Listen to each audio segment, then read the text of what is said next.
absolutely don't, I absolutely say, the local police station, they knew that our first deliveries would come on a Thursday morning, and several of them would come and be the first customers. Yeah.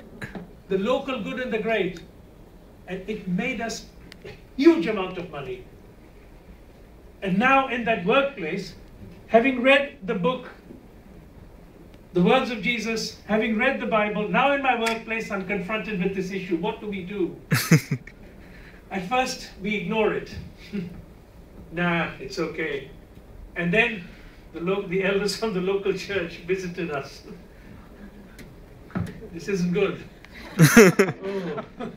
But you know, it's business. It's my workplace. This is what we buy and sell. If we don't do that, who's going to feed the 15 mouths? Who's going to, you know, it's a huge profit line. Friends, it was a struggle. In the end, it was shown so clearly from God's word that this was wrong.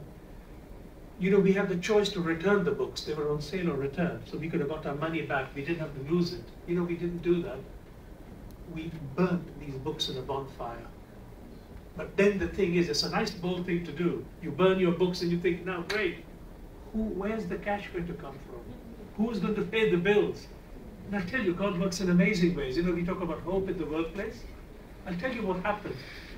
We noticed where our shop was that there were lots of students.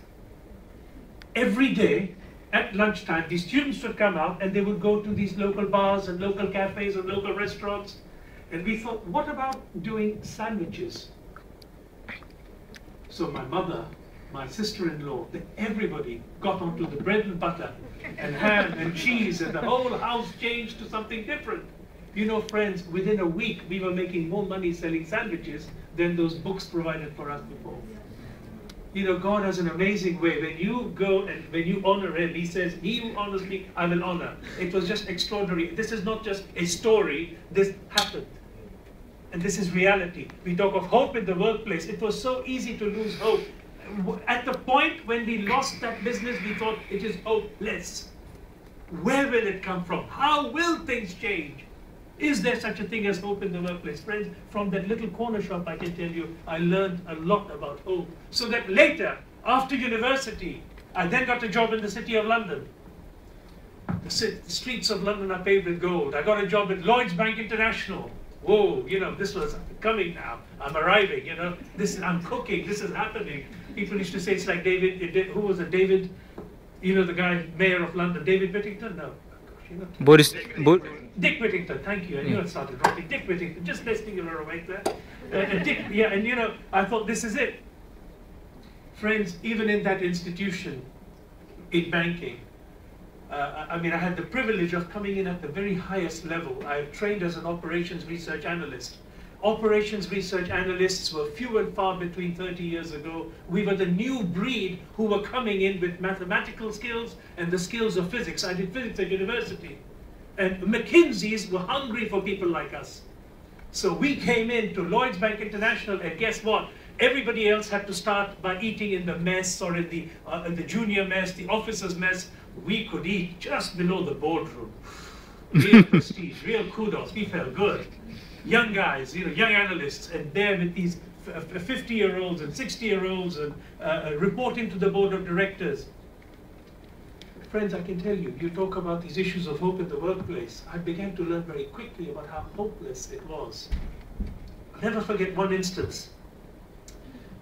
Called in by the senior director. It so happened that my boss was away, and the second in command was out on another project. So we were three in a team. I was the junior most kid, just kid. I got a call from the top floor saying, "Mr. Gidum, I'll need you urgently." Went up to see him and walked into the room. It was huge. I mean, like probably this big corner, windows out in Queen Victoria Street. It's no longer the same. They've destroyed the building and there's a new building there. But this was on Queen Victoria Street in the City of London. And he said, "We've got a license to open branches in the Philippines. I want you to run some figures for me. And these are the licenses, these are the volumes of business, these are the products, and just run this for me and let me know if it is going to succeed or not." Fine. So I ran the figures and came back. I said, "We'll be bankrupt before we start, sir." He looked at me. He said, show me the figures. He says, well, all right, you'll have to rework these. You've got to make it appear at the end that we're going to make lots of money and that we're going to do really well, because those are the figures I want to see. In other words, let's review the figures. Let's look at them again. Let's see what we can do. And you know, I struggle with it. I mean, in a sense, you can have any set of assumptions that say, it's your assumptions. You can say, you can live in cloud cuckoo land and say, all right, so the sun's going to rise in the west, and we're going to do this, and the river's going to change direction, and yeah, we're going to do well.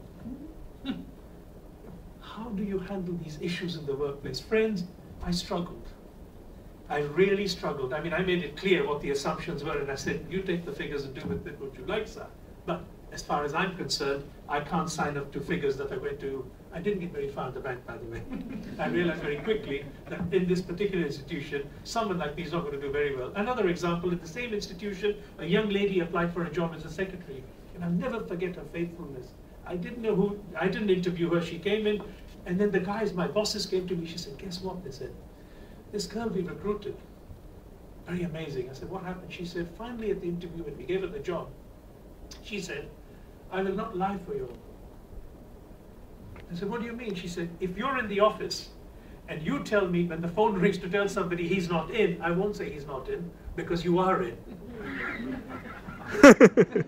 They said, oh dear. They said, you mean we'll have to leave the room physically, and then you'll tell them we're not in, and then you'll call us back in? She said, yes. Amazing.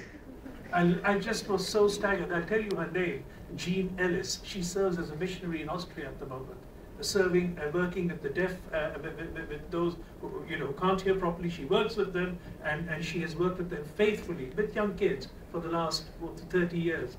But hope in the workplace. Friends, when we go in as believers. We go in as people who believe in the integrity and the truth of the Bible, which means there's got to be hope in the workplace. But the challenges will also be there.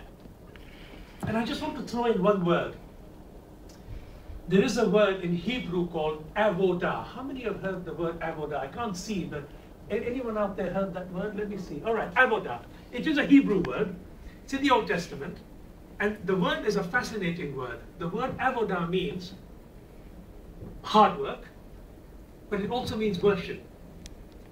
It's fascinating. You know how one word can have two meanings? Well, this is a Hebrew word, it's a biblical word, and it means, and I love the word, it really excites me, because it's a word that means work, but it's a word that also means worship. Now that